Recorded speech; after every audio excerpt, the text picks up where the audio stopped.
Snow fell silently over the city like a white blanket, softening the edges of everything it touched. Christmas lights flickered in the windows of the old brownstones, their glow warm, but somehow dimmer than usual.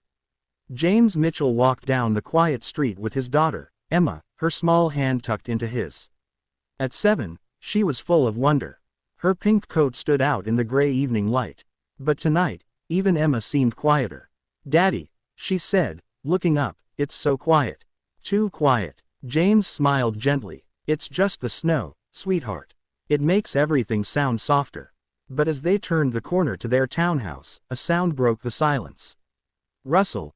Clink. Thump. Near the alley beside the old church, someone moved. James instinctively pulled Emma closer. A shadow hunched near the dumpster, tall, thin, barely moving. "A woman." "Daddy," Emma whispered, "that lady's not wearing a coat." The woman slowly turned. Her hair hung in front of her face. She looked wrong, like she didn't belong to this time. "I think she's cold," Emma whispered again. James didn't want to approach, but something in the woman's stillness, like she was waiting, made him stop. "Ma'am," he called gently, "are you all right?" She looked up. Her face was pale, her eyes sunken, yet they were bright, strangely bright. "I'm looking for something," she whispered. Her voice was distant, like wind through dead trees. James took a step back. "Do you need help?" "I lost something," she said. "My home. My family. It was Christmas Eve, long ago. I keep looking." Emma, fearless as children often are, stepped forward. "You can come with us. We have food, and it's warm at our house." The woman tilted her head. "That's kind of you, very kind."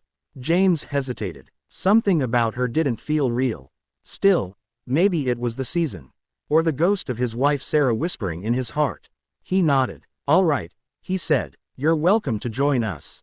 Back at the house, Emma showed her their Christmas tree. James made hot chocolate. The woman sat quietly, staring at the fire. She said her name was Grace. But as the evening wore on, James noticed odd things. The temperature in the room dropped, even with the fire blazing. The lights flickered when she spoke. And every mirror in the house seemed to fog over when she walked past. Emma didn't notice. But James began to feel something was wrong. When he finally asked, "Where are you from, Grace?" she smiled. "A place very far away," she said softly. "But not far from here. Just on the other side."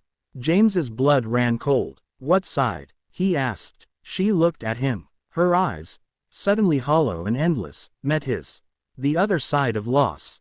Of loneliness. Of death." Then, before his eyes, she changed.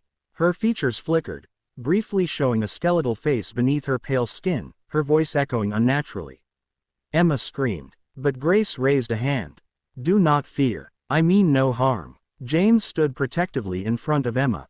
What are you?" "I was a mother," Grace whispered.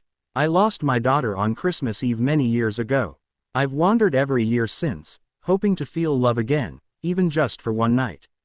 There was silence. Heavy, cold. James's heart, still aching from Sarah's death, softened. "You can stay," he said slowly. "Just for tonight." Grace looked at Emma. "You remind me of her." Emma whispered, "You remind me of Mommy." That night, James lit a candle for Sarah. Emma placed one for Grace's daughter, wherever she was. And in the quiet of their home, the fire burned a little warmer. Grace stayed until midnight. Then, standing by the door, she smiled one last time. Her form shimmered, then slowly faded into the falling snow outside.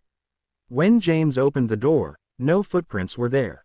Just silence. The next morning, Emma found a single silver bell under the tree, with one word etched into it: Grace. And James understood. Sometimes, those we meet on Christmas aren't strangers at all. They're memories. Spirits. Echoes of love lost, and found again, if only for a night.